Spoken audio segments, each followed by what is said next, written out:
بسم اللہ الرحمن الرحیم الحمدللہ رب العالمین والصلاة والسلام علی سید الانبیاء والمرسلین اما بعد فاعوذ باللہ من الشیطان الرجیم بسم اللہ الرحمن الرحیم۔ نماز کا طریقہ، اس کا آج کا یہ ہمارا چھٹا درس ہے۔ اس کے اندر سجدہ یہ کتنے اعضاء پر کرنا چاہیے، اور اسی طرح سے 2 سجدوں کے بعد دوسری رکعت کے لیے کھڑا ہونا اور چوتھی رکعت کے لیے کھڑا ہونا، اس کا طریقہ کیا ہے، حدیث کی روشنی کے اندر ہم اس کو سماعت فرماتے ہیں۔ سب سے پہلے حضرت سیدنا ابن عباس رضی اللہ تعالی عنہما آپ نے ارشاد فرمایا کہ آمن النبی صلی اللہ علیہ وسلم ان یسجد علی 7 اعضاء ولا یکف شعرہ ولا ثیابہ۔ حضرت ابن عباس رضی اللہ تعالی عنہما آپ نے ارشاد فرمایا کہ نبی کریم صلی اللہ تعالی علیہ وآلہ وسلم نے 7 اعضاء پر سجدہ کرنے اور بالوں اور کپڑوں کو نہ سمیٹنے کا حکم دیا، یعنی کف ثوب کرنے سے منع فرمایا۔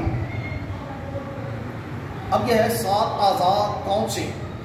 7 اعضاء سے مراد ہے دونوں پاؤں یہ زمین پر لگے ہو،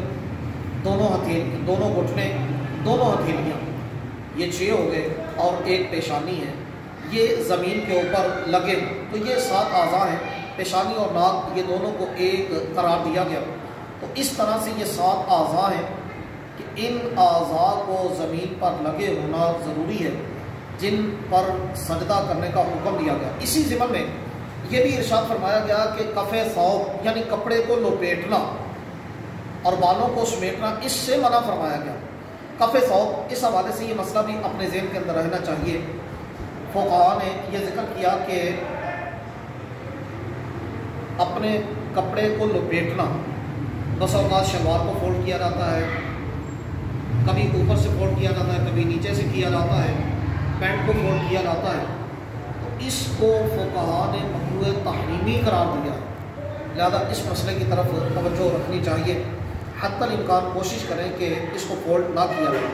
فولڈ کیے بغیر اگر نماز پڑھتے ہیں، ٹخنے بالفرض اگر ننگے نہیں بھی رہتے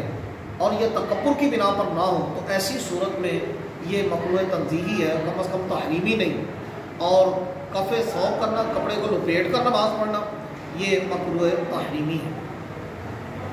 2 سجدوں کے بعد دوسری اور چوتھی رکعت کے لیے کھڑے ہونا، اس کا طریقہ کار کیا ہے؟ میرے اور آپ کے نبی صلی اللہ تعالی علیہ وآلہ وسلم کیسے کھڑے ہوتے تھے؟ حضرت سیدنا ابو ہریرہ رضی اللہ تعالی عنہ نے یہ طریقہ کار بیان فرمایا۔ آپ فرماتے ہیں کان النبی صلی اللہ تعالی علیہ وسلم ینہض فی الصلاۃ علی صدور قدمیہ، کہ حضور نبی کریم صلی اللہ تعالی علیہ وآلہ وسلم اپنے قدموں کے اگلے پنجوں پر کھڑے ہوتے تھے، یعنی بغیر بیٹھے اپنے قدموں پر کھڑے ہوتے تھے۔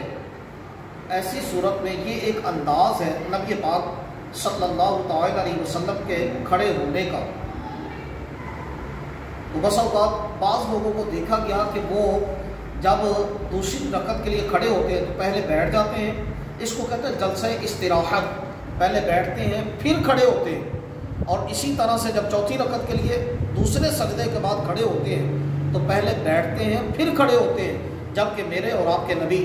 صلی اللہ تعالی علیہ وسلم کے کھڑے ہونے کا انداز حضرت سیدنا ابو ہریرہ رضی اللہ تعالی عنہ یہ ذکر فرما رہے ہیں کہ آپ صلی اللہ تعالی علیہ وسلم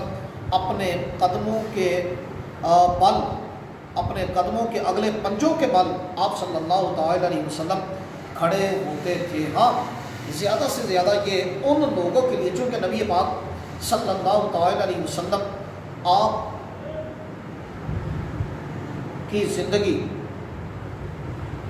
امت کے لیے ایک نمونہ ہے۔ لقد کان لکم فی رسول اللہ اسوۃ حسنہ کے اعتبار سے تو آپ صلی اللہ تعالی علیہ وسلم کے امتی بعض جوان بھی ہیں، بعض بوڑھے بھی ہیں، تو یہ انداز ہو سکتا ہے۔ کہ جو کوئی یہ طاقت، یہ استطاعت رکھتا ہے کہ وہ سیدھا کھڑا ہو سکتا ہے، جب تک اس کے اندر طاقت ہے، جوانی ہے، ایسی صورت میں وہ اپنے پاؤں کے پنجوں کے بل سیدھا کھڑا ہو بغیر جلسہ استراحت کیے۔ اور اگر اتنی طاقت نہ ہو، استطاعت نہ ہو، اتنی پاور قوت نہ ہو، تو ایسی صورت کے اندر نبی پاک صلی اللہ تعالی علیہ وسلم کا یہ جو انداز دوسرا کہ آپ بیٹھ کر پھر کھڑے ہوئے ہوں، تو یہ اس وقت کی بات ہے جب جسم کچھ بھاری ہو گیا۔ تو یہ ان افراد کے لیے طریقہ، ان افراد کے لیے نمونہ ہے کہ جو افراد بھاری جسم کے یا پھر